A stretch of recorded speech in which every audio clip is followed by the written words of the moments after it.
आणि आता ब्रेक नंतर पुन्हा एकदा आपलं सगळ्यांचं स्वागत। आणि ब्रेक नंतर अर्थात बिंदास्त बोला बोला याचं कारण असं आहे, समस्या आहेत आणि या समस्या व्यवस्थेमुळे निर्माण झालेल्या आहे। पावसाचा जोर वाढत चाललेला आहे राज्यभरातला आणि या सगळ्याच्यात जर आपण बघितलं तर गेल्या 2 दिवसापासून मुंबई आणि उपनगरात पावसाचा जोर कायम आहे। पण या पावसामुळे नालासोपारा आणि वसई परिसरातील रहिवासी हवालदिल झालेत, कारण गेल्या 2 दिवसांपासून या परिसरात पाण्याचं साम्राज्य आहे। या पाण्याचा निचराच होत नाहीये। रस्त्यांना नदीचं स्वरूप आलंय, त्यामुळे कामावर जाणाऱ्यांचे प्रचंड हाल होत आहेत। कमरे इतक्या पाण्यातून लोकांना स्टेशन गाठावं लागते बापू, आणि त्यामुळे घरातून बाहेर कसं पडायचं असा प्रश्न नालासोपारा आणि वसईकरांना पडलाय। पण ही काही आजची परिस्थिती नाही, नेहमीची येतो पावसाळा आणि याच पावसाळ्यामध्ये त्यांना अशा पद्धतीने खरं तर मोठ्या प्रमाणात सगळ्या परिस्थितीचा सामना करावा लागतो। आणि त्यामुळे या परिस्थितीला जबाबदार कोण? त्यामुळे नागरिकांना या यातना सहन कराव्या लागतात आणि याविषयी सर्वसामान्य जनतेला काय वाटतंय हे जाणून घेण्याचा या विशेष कार्यक्रमाच्या माध्यमातून आम्ही प्रयत्न करणार आहोत।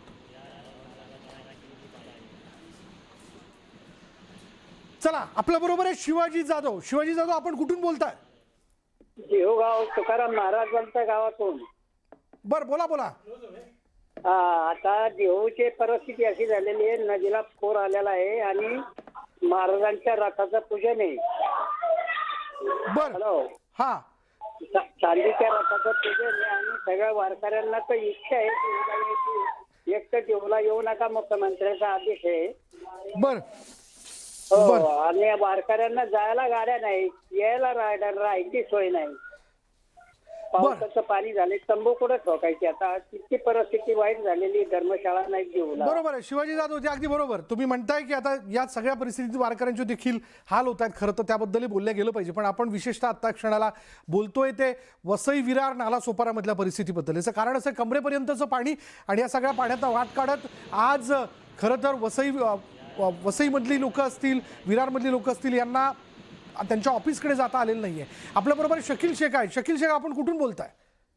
मी पुण्यावरून बोलतोय। मी आता सध्या तुमचं चॅनल चालू आहे तुमचा मराठी 18 म्हणून। तर कसं आहे माहितीये सर, ते तुम्ही जे वसई विरारचं जे तुम्ही म्हणताय ते बरोबर खरी गोष्ट आहे। पण माझं म्हणणं काय सर, इथं पुण्याला पण कसे एवढे मोठे मोठे झाडं आहे, एवढे मोठे मोठे, म्हणजे आता फ्युचरमध्ये जसं आता आपण बघितलं की मुंबईमध्ये 110 झाडं पडली, बरोबर? हे आपले हॅलो जी, बरोबर आहे। झाडांचा मुद्दा या सगळ्याच्यात आहे। जुनी झाडं असतील, काही पडायला आलेली झाडं असतील किंवा वाढलेली झाडं असतील, ज्याच्या फांद्या खरं तर कापल्या गेल्या पाहिजेत। झाडं पडून आपण पाहिलं की लोकांचे जीव गेल्याच्या घटना देखील मुंबई नगरीत घडल्याचं आपण पाहिलं। आपल्या बरोबर आहेत सायनवरनं राजेंद्र खरात। राजेंद्रजी, बोला। हा, नमस्कार साहेब। बोला बोला। हॅलो, बोला बोला। नमस्कार। हॅलो राजेंद्रजी, बोला, आपला आवाज येतोय मला, बोला। हा, मी म्हणलो पाणी साचतंय ना, बर, मग याच्यावर काहीतरी ना उपाययोजना करायला पाहिजे। बरोबर। एकमेकाला तुम्ही आरोप उपरोक्त करून फायदा नाही, राजकारणी म्हणा कोणी म्हणा। बर, तर आपलं म्हणजे मुंबईचं कसं काय गोष्टी सुरळीत करण्यासाठी त्याच्यावर उपाययोजना करायला पाहिजे। एकमेकावर आरोप करून सत्ता बघा, शिवसेनेची पण होती, त्यांच्या राज्यामध्ये पाणी भरत होतं, आता यांची सत्ता आली, यांच्यामध्ये भरतंय। याला उपाययोजना तुम्ही काय करणार? बरोबर आहे, तो निर्णय काढला पाहिजे। बरोबर आहे। आरोप करून त्याला संदर्भ नसतो साहेब, आहे की नाही? आणि शिवाय पाऊसही उशिरा आलेला होता, नाले सफाईची कामं असतील, बाकी सगळी कामं करायला प्रशासनाला वेळ मिळालेला होता। धन्यवाद आमच्याशी बोलल्याबद्दल। आता वसईमधनं अरविंद धुमाळ आहेत, ज्या वसई विरार नालासोपाराबद्दल आपण बोलतोय, तिथले हे रहिवाशी। अरविंदजी, तुम्ही नेमके कुठे राहता वसईमध्ये? तिथे काय परिस्थिती आहे? मी आता इथे सातोलीमध्ये राहतो। जी, वसईला सातोली। इथे पण नाले ना एवढे भरलेले आहे ना, विचार करू नका। आणि नाल्याची सफाई इथे काय जास्ती एवढी झाली पण नाही। बर, त्यामुळे वाटतं पाणी इथे जास्ती भरला। अच्छा। आणि लोकलला पण सकाळी मी नाईट करून आलेलो कामावरना। आता सकाळी 7ला सुटलेलो तर घरी 12 वाजता पोहोचलो। कमरेभर पाण्यातलं ते बोयदापाडा आणि आमच्या ट्रॅक्टरनी प्रवास चालू होता। अच्छा, म्हणजे आता रिक्षा वगैरे तर बंद असतील, कारण रिक्षा या सगळ्या पाण्यातनं जाणं कठीण आहे। हा, रिक्षा सगळ्या बंद होत्या। बर, ट्रॅक्टरनी आम्ही आलो। बर। पण मग हे ट्रॅक्टर म्हणजे काय, आपल्या तिथल्या स्थानिकांचे हे ट्रॅक्टर आहेत ज्या पद्धतीने या सगळ्या पाण्याचा प्रवास करतात? तिथे स्थानिकाचे गाववाले त्यांचे ट्रॅक्टर होते आणि त्यांनी ट्रॉल्या बिल्या लावलेल्या। त्या ट्रॉल्यावरनं आम्ही म्हणजे सगळ्यांनाच म्हणजे बरं आहे, ते तेवढी तरी सुविधा होती त्यांची। बर, अरविंदजी, किती वर्ष झाले आपण वसईत राहता? अरे, मला आता इथे 7 वर्ष झाली। पण मग दरवर्षी अशीच परिस्थिती असते? आता मी 3-4 वर्षापासून तर बघतोय, तर अशीच परिस्थिती आहे जास्ती करून। बर बर। आपल्या बरोबर वसईवरनं संजय कदम आहेत. संजय कदम यांच्याशी बोलूयात. संजयजी बोला, तुम्ही कुठे राहता संजयजी वसईमध्ये, आणि तिथं काय परिस्थिती आहे? Vasai Evershine last stop. बर संजय, मी आपल्याला विनंती करतो, आपण ना टीव्हीचा आवाज कमी करा आणि थेट बोला, काय म्हणायचं आपल्याला. सर, हे पाण्याचं जे नियोजन आहे ना, जे सरकार प्रशासन असते ते पाण्याचं नियोजनच करत नाही. एवढं मोठं बाजूला खाडी असून देखील पाण्याचं नियोजन होत नाही त्याचं. बर, त्यामुळे प्रत्येक वेळेला पूर्ण सगळीकडे, आता मी ज्या ठिकाणी राहतो त्या बिल्डिंगच्या बाहेरवरती मेन रोडवरती पण जाऊ शकत नाही. बेकार परिस्थिती आहे. आज तुम्ही ऑफिसला जाऊ शकले नाहीत? नाही, चारही रस्ते बंद. बर, धन्यवाद आमच्याशी बोलल्याबद्दल. वसईचे संजय कदम आपल्या बरोबर होते, ज्यांनी सांगितलं की दरवर्षी अशीच पाणी तुंबण्याची परिस्थिती जी आहे ती वसई विरार नाला सोपाऱ्यात बघायला मिळते. प्रतीक सोनवणे आपल्या बरोबर. प्रतीकजी बोला, काय म्हणणं आहे आपलं? हॅलो. हा प्रतीकजी बोला. सर नमस्कार, मी नाशिकवरून बोलतोय. बोला. आता मी तुमचं न्यूज चॅनल बघतोय, तुम्ही छान केलंय. तर मला तरी असं वाटतं सर, एकंदरीत अशा परिस्थितीमध्ये नागरिकांनी पॅनिक न होऊन जाता प्रशासनाला सहकार्य करावं आणि जेणेकरून त्यात काहीतरी मार्ग निघेल. आणि आताच मुख्यमंत्र्यांनी आता जाहीर केलं की नाशिकमध्ये ढगफुटी होण्याची शक्यता आहे. तसे नाशिककर त्यांच्या सूचनांना मान देऊन कोणी घरातून निघणार नाही, प्रशासनाला नक्की सहकार्य करतील, जेणेकरून मार्ग निघण्याचा प्रयत्न होईल. धन्यवाद आमच्याशी बोलल्याबद्दल. पुढल्या 48 तास हवामान विभागाचा अलर्ट आहे, रेड अलर्ट देण्यात आलेला आहे. ठिकठिकाणी पाऊस जो आहे तो जोरदार कोसळू शकतो. कोल्हापूरवरनं येलगोंडा, कळसगोंडा आपल्या बरोबर आहेत. येलगोंडाजी बोला. हा सर, काय नाही, आता सरकार फक्त डोळेझाक करतंय. बर, काहीच कोट्यावधी रुपये निधी बजेट दाखवत आहे, खरं कोट्यावधी रुपये हे करत आहे, खरं काहीच त्याचा उपयोग करून देत नाहीत. गोरगरीब माणसं म्हणा, कामगार म्हणा, त्यासनी लई त्रास होते. ते त्यांना आता सुचतंय, अगोदर त्यांना नियोजन करायला पाहिजे होतं. जी बरोबर आहे, पाऊस उशिरा आलेला आहे, ही सगळी नाले सफाई म्हणा. असू दे हो, पाऊस उशिरा येतोय. आता म्हणजे वेधशाळेने सांगितलं की पाऊस उशिरा येणार, तोपर्यंत त्यांना सगळं सफाई करून घ्यायला पाहिजे ना. बरोबर ना. कोट्यावधी रुपयाचा निधी त्यांच्याकडे असतोय, फक्त राजकारण करायचं तेवढं तू बघताय हो. सर्वसामान्य शेतकऱ्यांचं म्हणा, कामगार वर्गांचं काहीच पडलेलं नाही त्यासनी राजकारणासनी. बरं, धन्यवाद आमच्याशी बोलल्याबद्दल. सर्वसामान्य माणसाच्या मनातला हा संताप आहे आणि तो आज बिनधास्त बोलामध्ये ते व्यक्त करताना दिसत आहे. साताऱ्यावरून शंकर गाडे आपल्या बरोबर आहेत. शंकरजी बोला. नमस्कार सर. बोला. आता तुम्ही ते म्हणतोय की पावसाळा यंदा लेट चालू झाला. हा, मग ऋतू तावडे मुंबईचा महापौर जसं पूर्ण मुंबईभर फोटो सेशन करत फिरत होत्या. फोटो सेशन करत होत्या का नक्की काय करत होत्या कुणाला काय कळलं नाही. त्यांनी नक्की कशाची पाहणी केली? बरोबर आहे, पाणी का साचतंय हा मोठा प्रश्न आहे. पाण्याचा निचरा होत नाही हा देखील एक मोठा प्रश्न आहे. झाड एवढं पाणी साचतंय, मग एवढ्या ज्या फिरत होत्या त्या मुंबईवर, मग त्या नक्की पाणी कशाची करत होत्या? गटार तुमची तशीच आहेत. राज्यकर्त्यांच्या दौऱ्यावरती आणि कार्यक्षमतेवरती देखील या सगळ्या परिस्थितीतनं प्रश्न उपस्थित होत आहेत.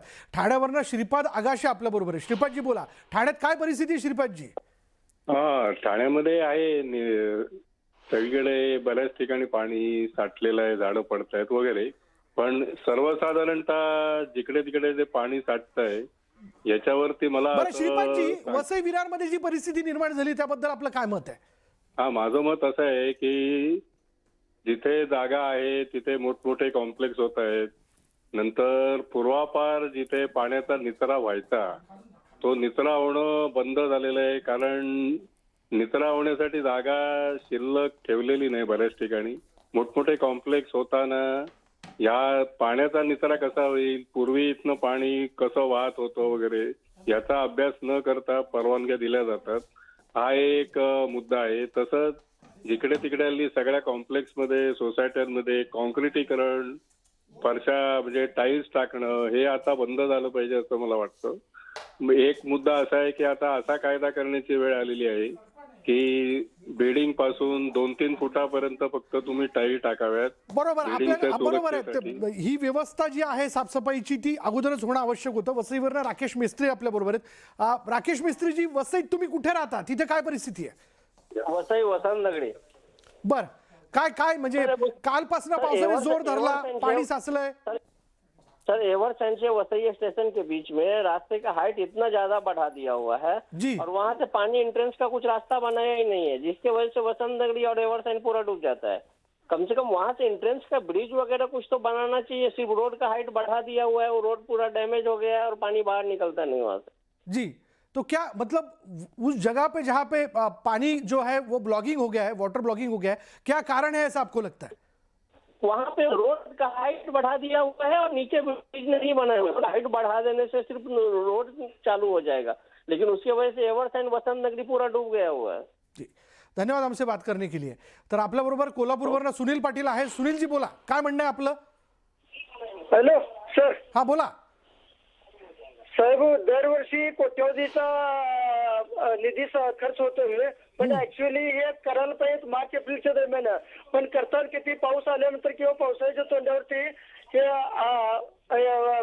प्रशासन जागा होते आणि ठिकठिकाणी अनधिकृत बांधकाम वगैरे आहेत ना, त्यांचं प्रमाण फार वाढल्यामुळं आणि नगरपालिका असू देत, महानगरपालिका असू देत, त्यांचं कुठल्याही प्रमाणात काही दुर्लक्ष होते. त्याच्यामुळं हे आपल्याला त्रास सहन करावा लागतोय. बर, धन्यवाद आमच्याशी बोलल्याबद्दल. सांताक्रूजवरनं स्मिता रानडेकर आपल्या सोबत आहे. स्मिताताई बोला. मला काय वाटतं माहिती का, तर आपण कॉन्क्रिटीकरण करतो तेव्हा त्याचं पाणी कुठेतरी वाहून जायला लागतं. आणि माझे वडील नेहमी म्हणायचे की नॅचरल कलॅमिटीमुळे पुढे आपण काही करू शकत नाही. पाऊस आला नाही तरी प्रॉब्लेम होतो, नाही आला तरी प्रॉब्लेम होतो. तर असं कसं तुम्ही म्हणू शकता? आता जून महिन्याची सगळी कसर त्यांनी 8 दिवसात भरून काढली मुंबईमध्ये पावसाची. तर नॅचरल कलॅमिटी आहेत, त्याच्या पुढे आपण काय फाईट करू शकत नाही. आणि देवाच्या याने आपल्याकडे समुद्र जवळ आहे, हायटाईड असलं की पाणी मुंबईत येणारच. त्याच्या पुढे सरकार काय करू शकणार आहे? सरकार किती काही केलं तरी सरकार अपुरच पडणार. ते आपण सरकारला दोष देण्यात काहीच अर्थ नाही असं मला वाटतं. हे माझं पर्सनल मत आहे. थँक्यू, धन्यवाद.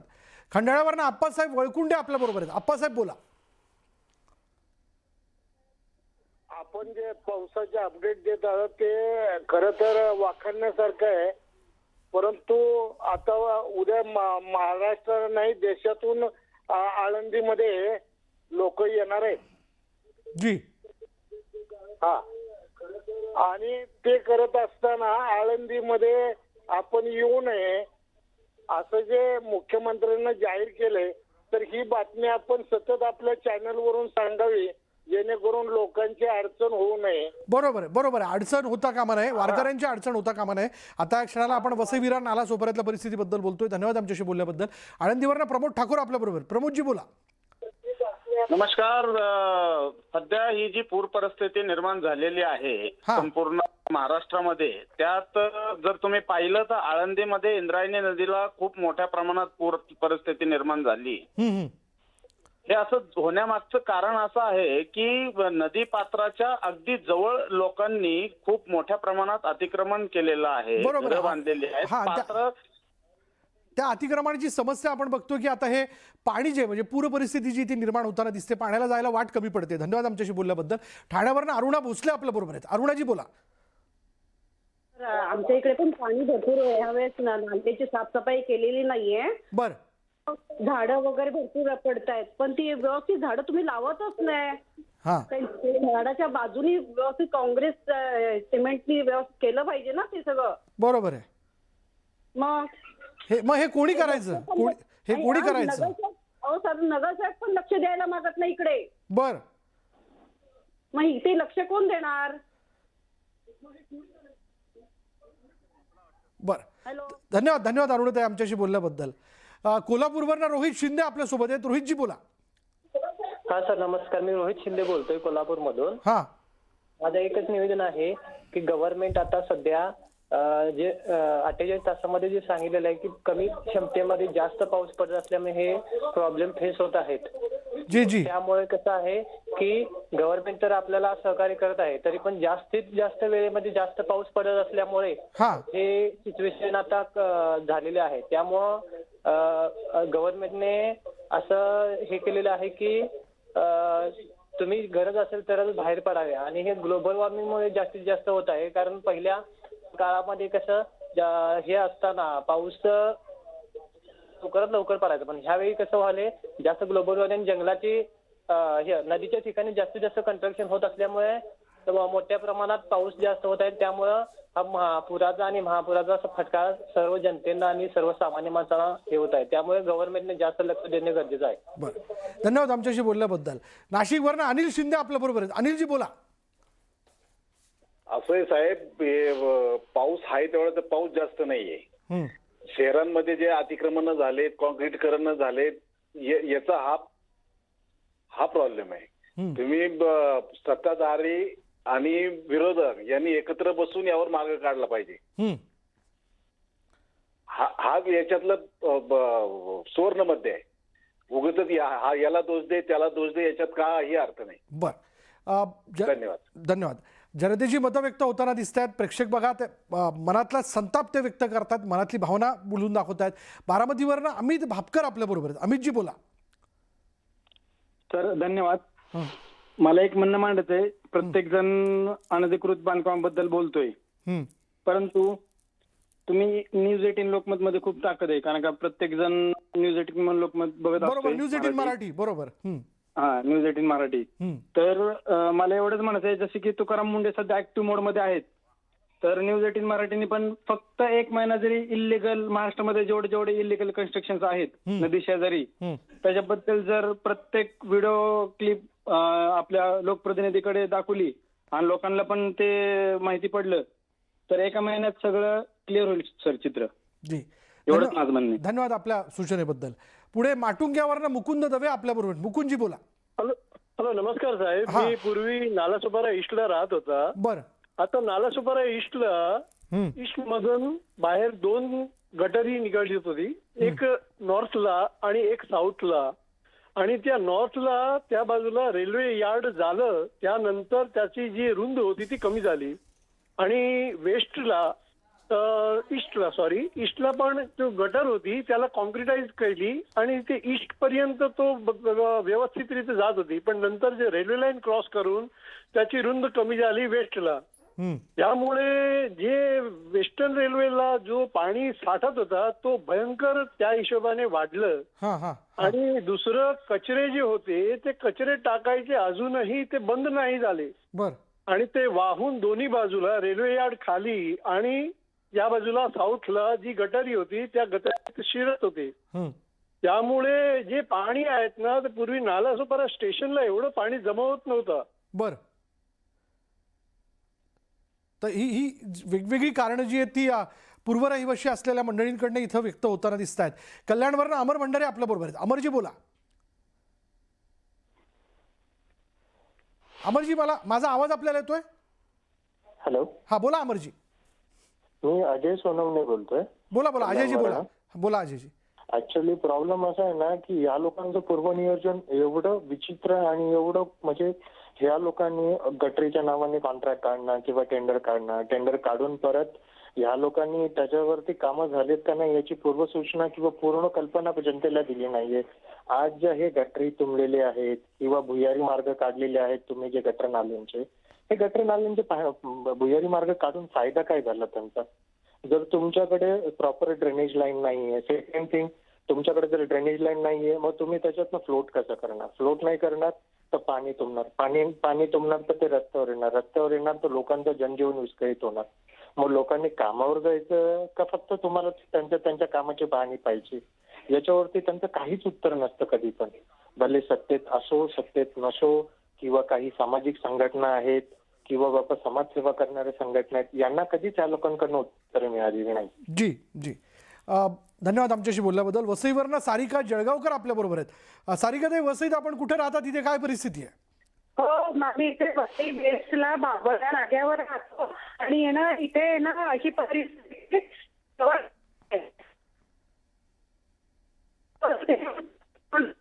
आलेलं आहे आणि सगळे रस्ते जलमग्न झाले. आम्ही बाहेरही नाही जाऊ शकत आणि बाहेरचं आतमध्येही नाही येऊ शकत आहे इतकी. आणि लाईटही बंद आहे काही याची. इतकी खराब परिस्थिती आहे इथे. आणि दुकानांची जे दुकानं आहे शेवटली तिकडले जे ना सामान काय म्हणणार, काय म्हणणार तेवढं कमी आहे. ते त्रासलेले आहेत. सारिकाताईंनी आपली भावना जी या ठिकाणी व्यक्त केली, बोलून दाखवली. कांदिवलीवरनं प्रकाश पवार आपल्यासोबत आहेत. प्रकाशजी बोला.